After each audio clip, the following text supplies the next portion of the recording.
warahmatullahi wabarakatuh. Hai anak salih dan salihah, bagaimana kabar kalian saat ini? Insya Allah semuanya dalam keadaan sehat walafiat ya. Amin Allahumma amin. Bertemu lagi dengan Ustazah Uli. Kita akan kembali belajar tentang ilmu tajwid. Pada materi kali ini kita akan belajar tentang hukum ro tafhim dan ro tarqiq. Nah, sebelum kita belajar, kita awali dengan bacaan basmalah bersama-sama. Bismillahirrahmanirrahim. Oke, anakku yang salih dan salihah, kita akan melanjutkan pembelajaran. Kita murojaah dulu surah Al-Ikhlas ya. Kita murojaahnya sambil senam jari. Tangan kanan angka 2, tangan kiri tembak. Coba kita murojaah dengan membaca taus bersama. 1, 2, 3. A'udzu billahi minasyaitonir rajim. Bismillahirrahmanirrahim. Qul huwallahu ahad. Allahus samad.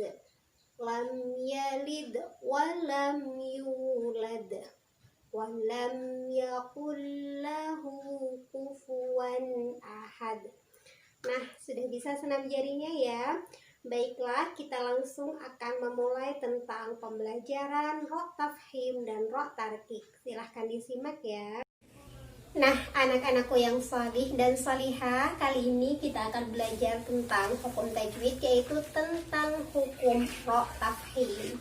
Di sini sudah ada Ustazah sudah tuliskan beberapa contoh tentang ro tafhimnya. Silahkan diperhatikan ya. Ustazah akan menjelaskan satu persatu, silahkan diperhatikan.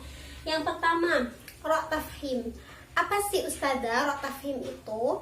Kemarin kita sudah pernah belajar tentang apa hukum lafaz Allah, yaitu yang dibaca tafhim dan dibaca tebal.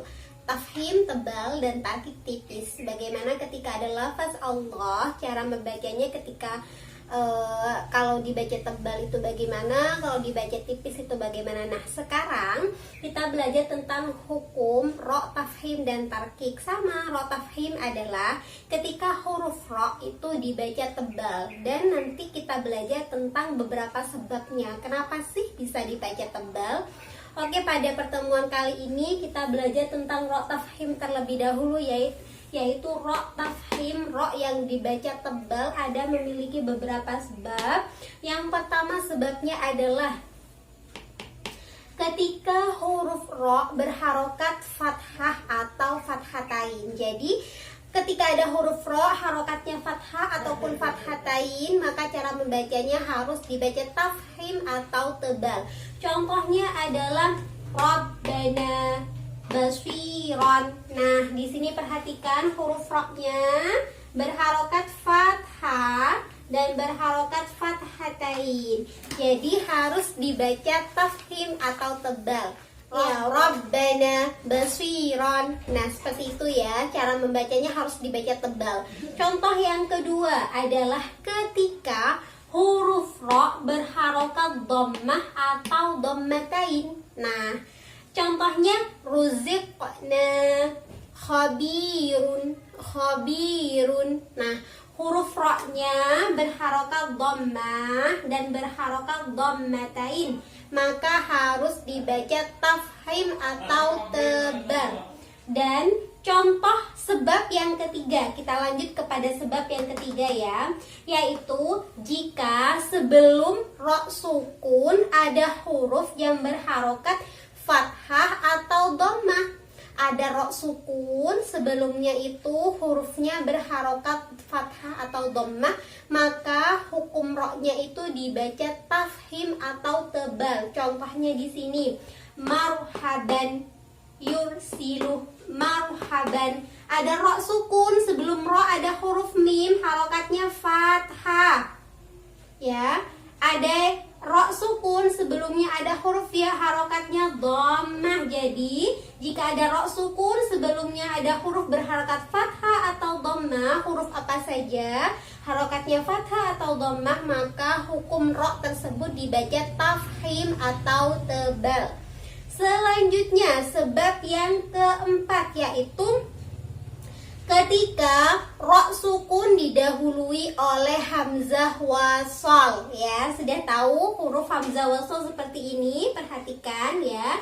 Jika ada ro sukun nih dan ternyata sebelum ro sukun tersebut didahului oleh hamzah wasol, maka cara membacanya harus dibaca tafkhim atau tebal.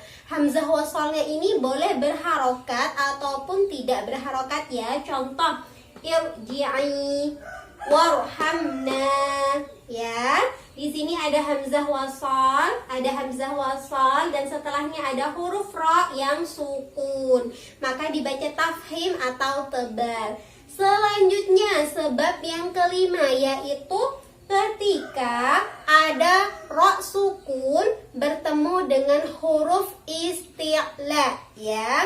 Huruf isti'la itu anak solih dan solihah ada 7, yaitu kha, shad, dad, ta, dha, ghain, dan qaf. Insya Allah nanti penjelasan huruf isti'la akan kita pelajari di pertemuan-pertemuan selanjutnya. Nah, sekarang huruf isti'la itu kan ada 7. Ada kha, shad, dad, ta, dha, ghain, dan qaf. Maka ketika ada huruf ro sukun dan setelah ro sukun tersebut ada huruf-huruf isti'la ini, maka harus dibaca tafkhim atau tebal cara membacanya. Contoh mirsadun ya.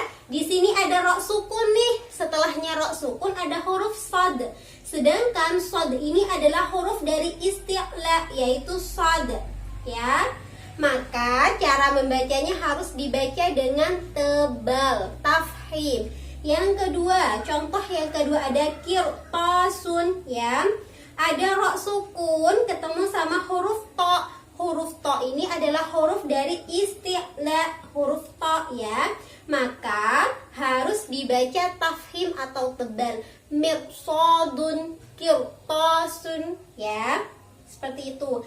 Dan selanjutnya yang terakhir sebabnya adalah ketika ada huruf ro sukun, ada ro sukun didahului oleh huruf yang mati selain huruf ya. Jadi semua huruf hijaiyah yang mati kecuali ada huruf ya ya. Dan sebelum huruf yang mati tersebut ada huruf lagi berharokat fathah ataupun berharokat dhammah. Contohnya adalah syahr, syahrin awal katanya, tapi ketika diwakafkan menjadi syahr. Khusrin ketika diwakafkan menjadi khusr ya. Jadi huruf ro-nya tetap dibaca tafkhim atau tebal. Itu saja untuk penjelasan pertemuan kita pada kali ini. Semoga kalian mengerti.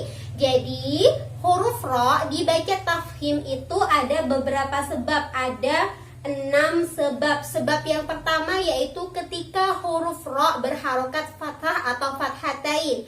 Sebab kedua ketika huruf ro berharokat dhammah atau dhammatain. Sebab yang ketiga yaitu ketika ada ro sukun sebelumnya ada huruf berharokat fathah dan dhammah. Sebab yang keempat yaitu ketika ada ro sukun sebelumnya ada hamzah wasal. Sebab yang kelima yaitu ketika ro sukun bertemu dengan ketujuh huruf isti'la yaitu kha, shad, dad, ta, dha, ghain, dan qaf. Dan sebab yang keenam adalah ketika ada ro sukun atau ro yang disukunkan dan sebelumnya ada huruf mati selain huruf iya, dan sebelum huruf mati tersebut ada huruf lagi berharokat fathah atau dhammah. Nah, sudah bisa difaham ya. Nanti kalian bisa cek lagi di buku tajwid kalian. Oke, anakku yang salih dan salihah, berikut adalah penjelasan tentang ro tafkhim dari Ustazah Uli. Insya Allah dalam pertemuan selanjutnya kita akan melanjutkan penjelasan ro' tarkik, yaitu ro' yang dibaca tipis itu bagaimana ya. Ustadzah mau silahkan, karena kalian sudah bisa membaca Al-Quran dengan baik dan benar, silahkan diterapkan hukum tajwid yang kalian sudah pelajari dan kalian sudah pahami baik dari ustadz maupun ustadzah kalian.